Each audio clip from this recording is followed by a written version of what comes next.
Welcome to an absolute freestyle beer wall session in Fiji Islands, Savu Savu. I got my one of my best mates, Benny, on the session again. Bro, how you doing? Man, I'm better than ever. Eh? I mean, with this view, Yeah. with this gin that we just got, like, what is this called? Blue Turtle Gin, rare gin in Fiji. It's got a turtle, literally. The turtle looks yeah, pretty. Have a look at that. That turtle looks amazing, looks bro. fire, eh? Yeah, bro, it looks good, eh? We got some good sample photos of that, and we'll send that out to Blue Turtle as well later on. But man, this has been just a crazy trip, eh? This is probably the best night. Well, will be the best night that we'll have in what is this? Lambasa? No, Savu Savu. Savu Savu. Savu Savu, yeah, Savu Savu. Yeah, but it's really nice. Yeah, it's good weather. It's not too hot. Yeah, I'm enjoying it. It's awesome, bro. Honestly, you know what's better than that? What's better than that? When you chatting with two mics, I have to hold them. We can't afford stands, bro. Can't afford stands. And stands are gonna cost too much, or it's gonna take too much space in my bag. Space in the bag, yeah. Yeah, bro. I mean, most people will say you can just get one of those little. Can you hold it closer, by the way? Yeah, thanks, mate. Oh my god, I gotta kind of kiss the mic now. You know? But yeah, you get one of those lavalier mics that you pop into your shoulder, and that's it, and you hide it away. But okay, well, I mean, we just want to show nice expensive stuff, like sure. Yeah, bro, we gotta do it. We gotta do it. This is my first time actually using this. The audio quality is gonna be good, trust me. Probably better than the visuals. Awesome, sweet, bro. How are you finding your first ever trip to Fiji? What's the key learnings? I mean, learnings is always be on time, not like someone. Oh yeah, okay. I mean, you can be last minute, but you still have to be on time. They call Ben Mr. Right on Time. He was literally sick last week, and I'm touch wood he doesn't get me sick. He was literally sick for 10 days, and we've been planning this trip for at least 12 months. This is a big trip for future weddings and also our creative agency. I almost pulled it. I almost pulled it. But he made it last minute, and he packed his bag literally 2 hours before his flight. Yeah, no. So the real story is my luggage, that July luggage that I was talking to you about, you got me to order. Yeah. Came literally 2 hours before I went to the airport. Yeah. And I was just waiting for that so I can pack my bags, And then when we went to the airport, freaking literally I was literally the last one on the plane again. I'm always probably the last one on the plane. They sometimes have to call my name, eh? Oh, man. I love it when they call my name sometimes, but it's not funny. But like sometimes I just get lost in the duty free, shopping sprees and stuff. But yeah, I don't mind it. But I still got here in was it Nandi before you did, and you went to the airport like at 10 a.m. like 5-6 hours before I did. So just to give the listeners crazy. some context, Ben flew from Auckland to Fiji, and I flew from Melbourne to Fiji, and I got to the airport at like 9 a.m. and this guy literally got to the airport 2 hours before, and he still got there before me. I actually didn't realize how far Fiji is actually from Melbourne, to be honest. It's actually quite far, to be honest. Yeah, because it takes what, 4.5 hours to get to Melbourne. Yeah, bro. From Auckland. Yeah, easy, man. That's true. All right, let's get on to the nitty gritty of the session, bro. What's the nitty Yeah, gritty? to be honest, I'm literally making the agenda in my head as I go in this session. So this is going to be the most, probably the best Knives versus Wild freestyle you're ever going to hear. What I want to get into before the real stuff, I want to get into how's your first experience being of my hometown, Lambasa? So far. Oh, I mean, I didn't expect much from it in the beginning, but yeah, it was good. The people was nice, I remember the first day when we went to the supposedly new world, which is a bit different in other countries, but the new world here is a supermarket. It's, got different colors. The people were quite nice. We took some good portraits of some people. We'll show in the background a little bit later, but it's very nice, peaceful, no trouble, because I did go to Rio like 3-4 years ago now, coming up 4 years. There's a bit of trouble, if you don't go to the right places or ask the right people. But in Lamasa, it's a bit chill. It is very chill, very peaceful. That's what I can say. How was your first night without any Wi-Fi? Just to give the viewers and the listeners some context, we actually didn't have any Wi-Fi last night at all, and Ben had a little bit of an experience. How was your life without no Wi-Fi last night, bro? Man, it was shocking, eh? So Lambasa's very rural, and obviously the no, it wasn't that we didn't have the Wi-Fi. The Wi-Fi was just, ran out of battery. Yeah, that's true. We had it's always you always have to tell the full story, and the full story is we had Wi-Fi all day long, all night long until someone decides to turn it off. So, I know what you mean. How was the night without Wi-Fi though? Tell me, please explain. How did you feel?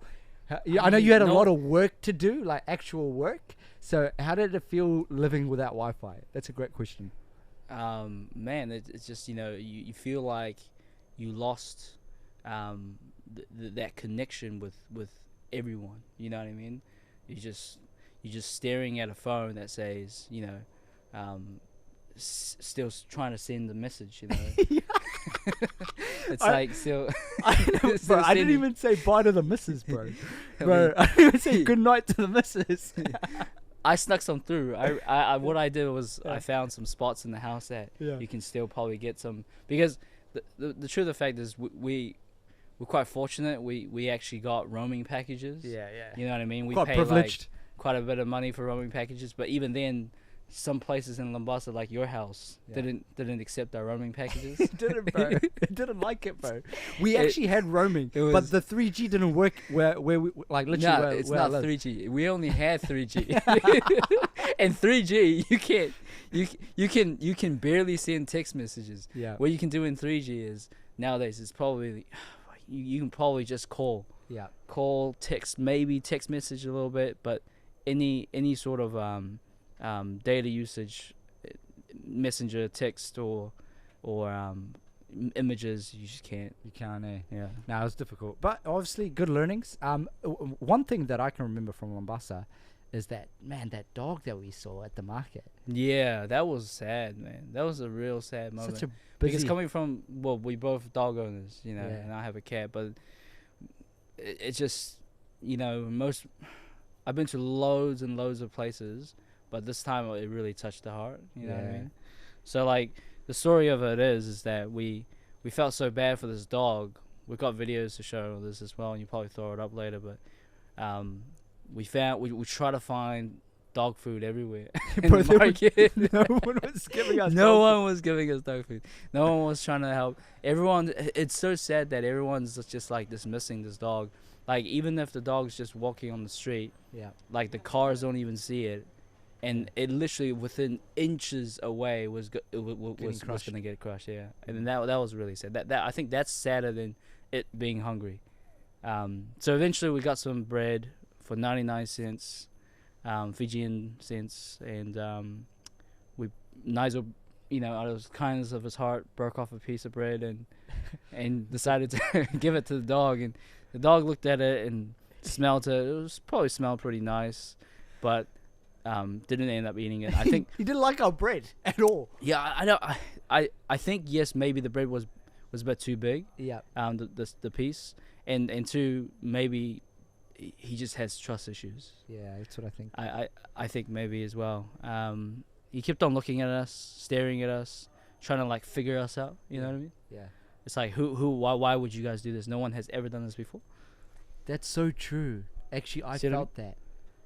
I know what you mean, bro. Yeah. It kind of felt like that the dog didn't trust us at all. Yeah. Like because it felt like he had so much trauma in his head. Yeah. That he didn't really know what to do. It's like this has never happened before. And it's just crazy, like everyone's playing survival here, and it feels like, a dog is literally last priority for most people here. Yeah, and that's what happens to quality of life like that. It's just the priorities, they go all the way down to if you can't even feed your own selves or your own kids or your own friends and family, you can't, you just can't length out all the way. Yeah, that's so true, bro. It's been a bit of an experience. I feel good being back in the motherland after, I think this is 6 years since I've been back to Lambasa. Always good to see my grandma, my family, and I've enjoyed it so far. And honestly, it's always humbling, and also like you get to see how much privilege we have in in New Zealand and in Australia and everywhere else that I've been. And you see the reality. And to be honest, like I feel like a lot of infrastructure and roads and stuff like that hasn't really changed in the last sort of 30 years. And like a lot of young people and a lot of people feels like to me that they're still in the same way of life, and it just puts things into perspective, like in terms of like how I see sometimes people complaining about simple stuff, where people over here are like have it way like are living in different circumstances. I'm not going to say way worse because they seem a lot happier. That's what I'm going to say. But I'm going to say different circumstances, different environments, but they thrive in their environments and they make the most of their resources. And as an outsider, that's what I see. I see humans, and I see individuals, and I see kids, and I see every single person as so important that they know how to make the most of their resources. And a lot of times in privileged environments, we don't make the most of our resources, or we make excuses of, hey, we don't have enough resources, or we don't have access to the right outlets, or don't have access to the right education, but we don't put an effort to learn the education. What's your thoughts, Benny? Man, there's a lot of things that in that context that I would like to share, but I think it drills down to just the actual money itself, within everything. Once you control the money, you control everything. That's the root of it. Money is the root of all evil at the end of the day. So money is just a form of control, especially for like Fiji, because I've been reading this book called IMF and the World Bank by Alex Gladstein. You should read it. We're gonna put the reference in the show notes. And basically, in a sense, I mean, I'm just trying to. This might not be 100% right or anything like that, but in a sense, I might summarize what Fiji is going through in terms of what that in that context, right? Yeah, let's do it. So, what the IMF and the World Bank, basically, it's the World Bank does is that they finance countries that are in distress. So, in sense of, for example, Fiji, they've got governments, they've got what do you want to call it, warlords or whatever, the people that are up top controlling, right?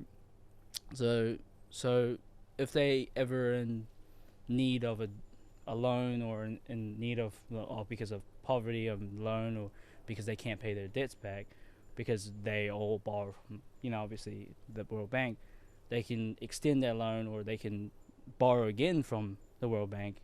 And the problem about this is not about borrowing more money, because that's no problem.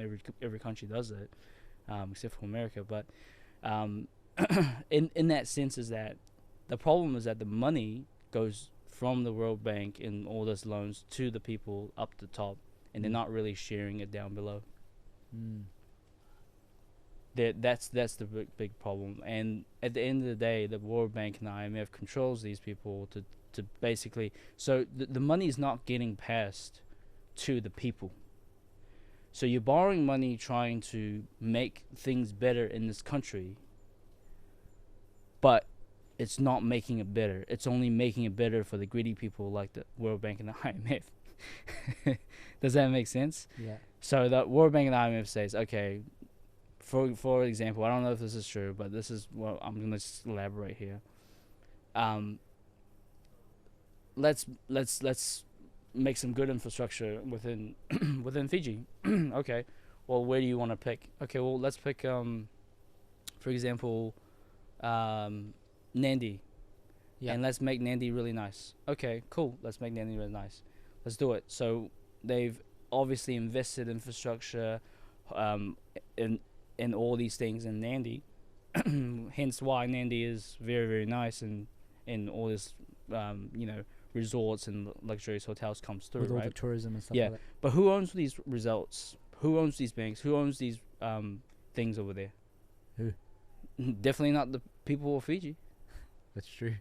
Right? So the Fijian government borrowed money to fund all these things, to get international things to come in here. Yeah, private to take ownership of all these places. Yeah. But the people of Fiji has to work for it, and they carry the debt. They have to repay that debt, and that continues to roll forward. So they're getting the very, very, very short end of the stick from this loan. And this happens to every developing country that is run on the US dollar. That's what basically the gist of the book is about. And even New Zealand's affected by this. We borrow money from the freaking IMF and World Bank. Maybe why is our infrastructure not going fast enough? Maybe there's an incentive that we don't know. Maybe because they wanted to do that and drag it out. Who knows? I mean, I'm just making accusations now, but still, like, there's a bigger player here, right? Yeah, yeah. And we all need to understand things before we, so that's what I'm trying to do. I'm trying to understand it. I'm trying to read this book. I'm trying to get more answers. Yeah. Instead of saying, oh, it's too slow. Why are we doing this? The government's doing that. They don't have control over it, man. Yeah. Control the money, control everything. Yeah, you control the money. Like, honestly, it's funny. I was talking to, friends and family and, like close family, like they work like 6 days a week and make like $100. That's, yeah. See, that's direct form of slavery, right? Like, in a sense, I mean, not to put it in a bad way, but it is, because they're buying your time for $100 a week. $100 a week. That's reality, by the way. And we just spent. We're not making that up. We just spent like $900 on the windshield. Yeah. Yeah. We also funny fact. We're driving from Lombasa to Savu Savu, and we hit a rock, and the rock actually hit the windscreen of our car, and now we have to pay like over $1,000 to get it fixed. And this shit happens in life. You just got to make the most of it. And honestly, kind of like, bro, we had like a couple of bad things happen today in a row. Man, but it's not really good. bad. You know, it's only bad if you keep thinking about it. And I keep thinking about it. You keep thinking about it. This guy had to pray in the car. I can steer me if you want a video of that. I was praying in the car. I was like, all right, we've had enough bad luck today. We're in Fiji. It's hilarious. Let's make some good luck. All right, we don't make luck, we create luck. All right, that's what I like to hear. But nah, man. Honestly, 17 minutes into this conversation. Obviously, this is a freestyle, and we're in Savu Savu, and I mean, I feel like we can have a long conversation, but we also have another thing that we have to get to. It's more important. but the commitment to releasing an episode every single Monday will not ever be shattered. And that's the whole purpose. He didn't want me on the show. I actually didn't want him on the show. He didn't want me on the show. But I was like, bro, we got to do this. And that's me just being honest as on the podcast, because I am very committed. No, it's a good podcast. Keep it going, man. Keep it going. And I'm very committed to everybody that listens. But honestly, go check out. Actually, big shout out to in every episode I actually say big shout out to Future Weddings, the sponsors, Beer Wall Sessions. Honestly, I haven't told Ben this, but Future Weddings actually sponsors Beer Wall Sessions, bro. Yeah, I know. Oh, he knows this. But yeah, Ben, bro. Honestly, I just want to say thanks for always being such a great business partner, a friend, and everything that you do, and all the knowledge that you pass on. Obviously, every episode we've done has been on the cuff, and we're going to keep doing it, because I feel like that's where we get the most honest answers out of you. Yeah. And this is the episode, and talk about that one thing. Yeah. One thing, but we're gonna do a good episode on the thing you love the most, and we're just gonna keep the listeners on it. Can you want to just see next time you're on the session, what are you going to talk about? Man, I actually don't know, but I think there needs to be some conversation in terms of just, I think, banking in general. Yeah, 100%. Finance, banking, how money transactions. I feel like that's a big one. Yeah, money management. Not only that, but like just how the banks work. I think no one knows how, like, no one's taught how banks work. I mean, I just feel like that's just really bad, because you have your life savings in that institution or business or whatever you want to call it. Yeah, that's true. You're handing it over. Would you hand it over to me? Would you hand it over to Nigel without asking any questions of what you do and how you work? Yeah. Like, so, but yeah, I mean, just remember, the money in your bank ain't yours. It's very simple. Wow. That's deep. Okay, can you give us one line of wisdom before we close out the session? Ooh, always ask me this. Yeah, okay. I mean, I just really like that one Warren Buffett quote. Okay, let's do it. So if there's like blood in the streets, then you gotta be greedy, and if everyone's greedy, then you gotta actually like settle down. That's pretty much, I guess, how it went, but it's not exactly word for word. Yeah. Yeah. So basically, you just don't want to run with the herd. That's it. I love it. I think we're gonna close out the session there because the mosquitoes are biting me. No, wait, well, hold on. Okay. You gotta give the audience a quote from your own. All these years of oh yeah, this is your hometown too. I think the one that I've been sitting on lately still would be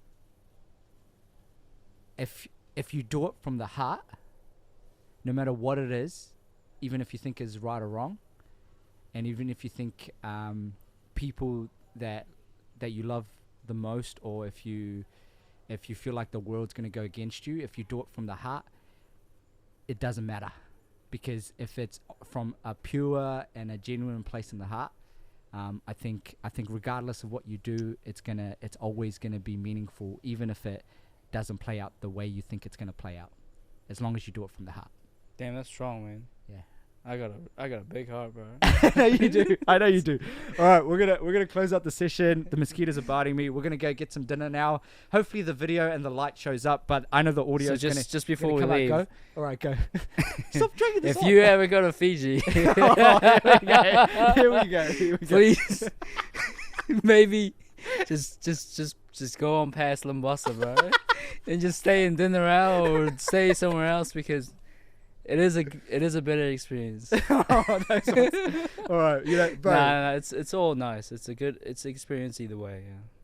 Yeah, it is an experience, and I feel like it's been heaps of learnings. And I feel like if you haven't been in an environment where you lack resources, especially, go to Lambasa and you see the reality of life. And I feel like that's why I'm so driven as well. To be honest, I feel like it's given me a lot of good positive mindsets of. You know what's crazy though? One thing I want to just thought about and talk about is, my cup, bro. Oh, that one guy that we shot a photo for randomly on the street, and he had obviously a machete to go to work for, right? Yeah. What was he gonna cut the rice? The sugar canes and stuff like that, right? Yeah. He had a smartphone. Wow. That's crazy, eh? I mean, you don't have to have the best shelter, but he's got. You don't have to be able to eat the best, and you gotta have data, smartphone. That's how important it is. Yeah, data. You know what I mean? Bro. It is. It's important. It's communication with the outer world. So you stay connected, intact. Yeah, you stay up to date. Exactly. But more importantly, that single smartphone will enable you to do a lot of things that you'll do in the next 5 years than what you couldn't do in the last 20 years. 100%, bro. Knowledge is power. What you can do in the next 5 years, yep, than what you couldn't do in the last 20 years. 100%, man. I believe you. So it's gonna be powerful, man. All 8 billion people in this world have smartphones soon. All right. I think I just came up with the agenda for the next episode. We're going to be talking about AI and Bitcoin. Close it off. Okay. All right. All right, bro. Peace and love. Thanks for coming on the session. Shout out to Future Weddings for sponsoring this episode. Now we're going to go eat because these mosquitoes keep biting me. Peace and love. Anything else? See ya.